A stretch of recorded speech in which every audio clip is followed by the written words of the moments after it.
You will never know, but this is like my fifth time trying to do this video, from the battery dying to the memory card being full to the battery on the microphone kaputting. Okay, all right. So hopefully this is the last one. Okay, so I'm going to be moving, my family and I were going to be moving from this house into a different house. And I've been wanting to make a video like this for a long time, specifically talking about my vocal booth. As some of you may know, I'm a professional voice actor, and I've been voice acting for the past 16 years. But I've been a full-time voice actor for the past 4 years. And during that time, I've got a lot of experience of what it takes to have a nice sounding vocal booth, especially when it comes to noise rejection, controlling the reverbing of your voice within an environment, trying to reject outside noises that are trying to come in and contaminate your audio. I've learned a lot since that process, and I've also collected a lot of gear as well when it comes to that. So just want to share my thoughts with you in this video about that. Yeah, the whole YouTube setup is going to change. We're going to have a brand new setup depending on the layout of whatever office I move into. But right now I want to focus on the specific vocal booth and my audio, I guess the way I'm treating my environment. So let's check this out. All right, so here is that's my workbench. Oops, let me focus it. That's my workbench where I do my audio editing, video editing, all happens right there. And as you can see right now, there's not really a lot of audio treatment. I mean, here we go. You know, we've got these sound panels right here. They're just about like 2 inches thick, if even that, maybe an inch. But yeah, they're not gonna stop any additional noise coming into this room. It just helps control the reverberation of my voice bouncing on the walls, or even, you know, audio that's coming from the speaker bouncing all over the wall. So it does help control that. What also helps is me having carpet floor on the bottom. There's not a lot of reflection happening because of a carpeted floor.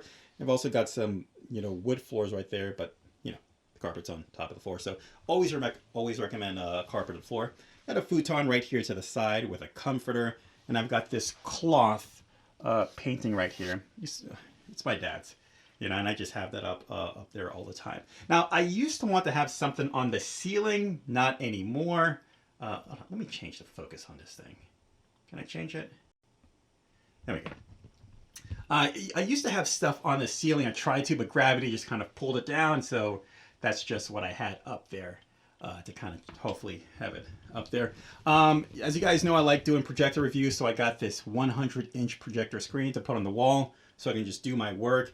Does it act as a sound dampening? Maybe a little, but for the longest time I didn't have it, and the audio in my office was just fine. For the main part, that is my actual vocal booth. All right, come on, brighten it up. That's my actual vocal booth. Let's see, can I lighten this up? Yeah. And yeah, and it's nothing special. It's just a closet with with a PVC pipe frame inside of it, and then just covered in blankets. Now, like I said before, everything that I have here, I've collected and bought over the years. So I'm not, you know, I'll try to leave links on what I have, but it's just been a collection of stuff I've had over the years, and I've slowly just kind of like, all right, well, this is how I'm going to figure out. This is what I want to do. This is the result that I'm trying to get. Let's see if this works out. So it's happened several times. As far as the booth, we've just have regular. I don't remember where I got these. I'll leave it down in the bottom as far as like where I got these blankets. But these are really thick blankets. I'd say thicker than movers blankets. And especially when you double them up, when you layer them up, they become even, you know, better at absorbing sound or not letting sound get through it. You can see right here, like this is one textured, and then this is a different texture of a blanket. Yeah. So this one, you can see right here how this is the closet door, and all I did was just put the PVC pipe. I made a 4x4 frame. Went to Home Depot, kind of made the measurements in my head, 4x4, including the actual, I'm not sure what these things are called, but the in-betweeners, the joints, the elbows, and yeah, and then I just made it. Of course, I had extra foam, and this is acting as my roof for my sound booth. You can see how it goes to the floor, and then it also peels over as well. Yeah, and I gotta tell you, as far as reflecting, not reflecting, actually muffling down audio, this has worked fantastic for me. Is it the prettiest thing? No, absolutely not. But it does work. As far as all the vocal booths that I've made for myself, this has probably worked the best so far, giving me the most space, so I'm not sounding too boxy, but at the same time, I can move my elbows, I can put stuff in there, and just take advantage of the scenario. So let's bring it inside, and I'll show you what it looks like. All right, so here we go. Here's the inside of my closet slash vocal booth. Again, you can just see the PVC pipe here. It's just a rectangular, well, I think like a 4x4 box frame, you know, and I've just created that little pipe over on the top, and then of course it just kind of goes to the side as well. And again, it's just more blankets. I think I have, let's see here. Here's one blanket, and then here's another blanket right here. They're both folded, so it's like it's double folded on the inside and outside, where I can get I guess more sound dampening. Here it goes. It's folded here, right, and then it's also folded here as well. So it's like 4 layers of blankets between inside and then outside. Same thing right here. Now, right here you can see I've got some dampening material, again, just like that 1-inch thick stuff, 1-2 inches, right? And it's just up against the wall, you can see right there. And yeah, this is basically what turns the actual closet into the booth. You know, there was no design to it. I just kind of like, oh, can it get up there? Now, yeah, just like that's the top of the closet, and I just kind of like just put it up there. Velcro up against the wall, and it's just kind of there, just trying to block all the sounds. The reason why I have an opening here is because I don't sound too boxy, and I have somewhere for sound to just escape and go up. But as you can see, right above my head, I've got this blocking it. And then there goes my true and trusted Sennheiser 4KH7, no, MKH416. I've got my monitor, which I love so much because it's a touchscreen, and this works fantastic for me.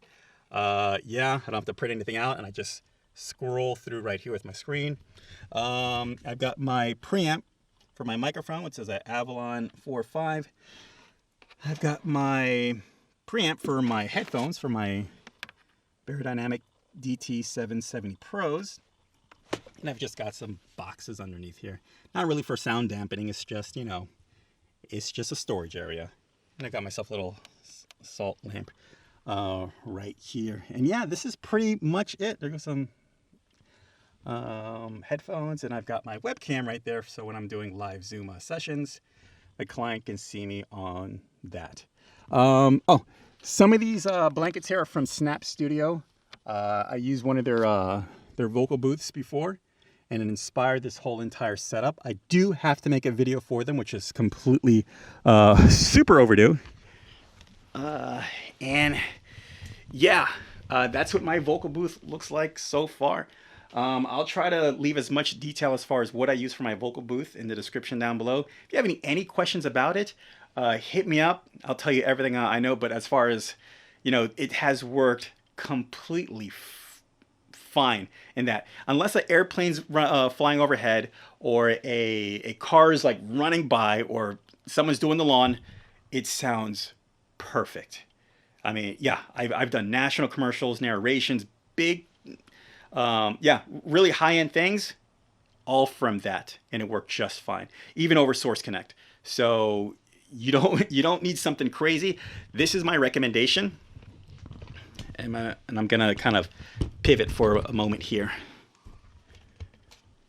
All right, so this is my recommendation.